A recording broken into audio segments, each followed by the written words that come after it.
Hello दोस्तों, नमस्कार। मैं हूं मनीष कुमार और आप देख रहे हैं एमबीएन शो। स्वागत है मेरे यूट्यूब चैनल पर। दोस्तों, आज हम लोग सिवान जिले के अम्बेडकर चौक पर मौजूद हैं। मेरे पीछे देख सकते हैं कि भारत रत्न डॉक्टर बाबा साहब भीमराव अम्बेडकर जी का यहाँ पे स्मारक भी है। हम सिर्फ ऑफिट संगठन सिवान के जो भी विंग है और यहाँ पे सभी लोग इकट्ठे हुए हैं। हम सिर्फ अधिकारी लोग भी हैं। तो सर, क्या प्रोग्राम था आज?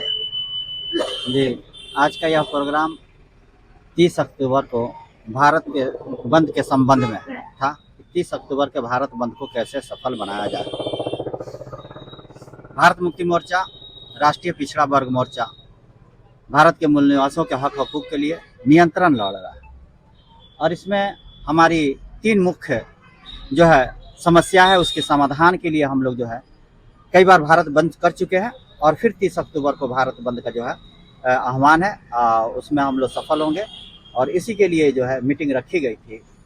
जिसका पहला मुद्दा है हमारा कि जाति आधारित गिनती की जाए और सबको उसकी जनसंख्या के आधार पर भागीदारी सुनिश्चित की जाए हर क्षेत्र में।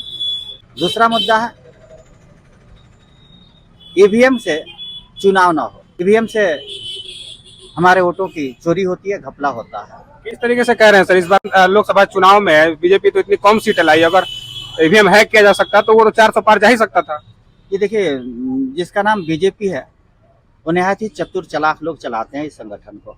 ईवीएम गलत न हो इसके लिए बीजेपी ने कहा कि हम अब की पूरा सीट नहीं लाएंगे, ताकि लोगों का विश्वास हो जाए कि बीजेपी के लोग भी हार जाते हैं तो वो चुनाव हार के ईवीएम को जिताना चाहती है और आइंदा चुनाव फिर ईवीएम से जीतेगी। ये रणनीति है उसका। जी, मैं इमामुल हक अंसारी, बामसेफ जिला सचिव, सह राष्ट्रीय मुस्लिम मोर्चा प्रदेश अध्यक्ष, बिहार। भारत बंद को लेकर के क्या प्रोग्राम चल रहा है?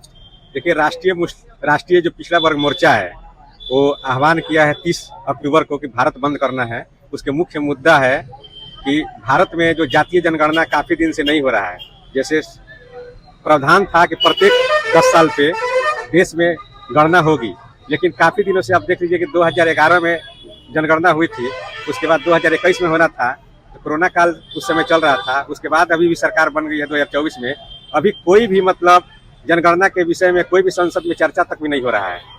बेशक लोग चिल्ला रहा है, हमारा राष्ट्रीय पिछड़ा वर्ग मोर्चा काफ़ी दिनों से संघर्ष कर रहा है और कह रहा है कि यहाँ पे जितनी भी जातियाँ हैं ओबीसी की, उनकी गिनती होनी चाहिए। जनसंख्या की जब गिनती होगा तभी तो पता चलेगा कि हमारी संख्या कितनी है, उस हिसाब से हमको भागीदारी मिलेगी।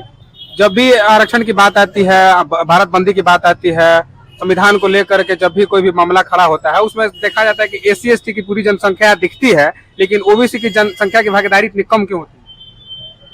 ओबीसी की भागीदारी कम होने का मुख्य कारण यह है कि ओबीसी का कोई भी सामाजिक संगठन नहीं है। सामाजिक संगठन नहीं होने के कारण ओबीसी के लोगों को पता नहीं चलता है और जो भी एससी एसटी के भाई लोग अगर मान लीजिए कि आंदोलन करते हैं तो संपर्क नहीं कर पाते हैं, क्योंकि सामाजिक संगठन नहीं है, इसलिए उनकी भागीदारी कम से कम होती है।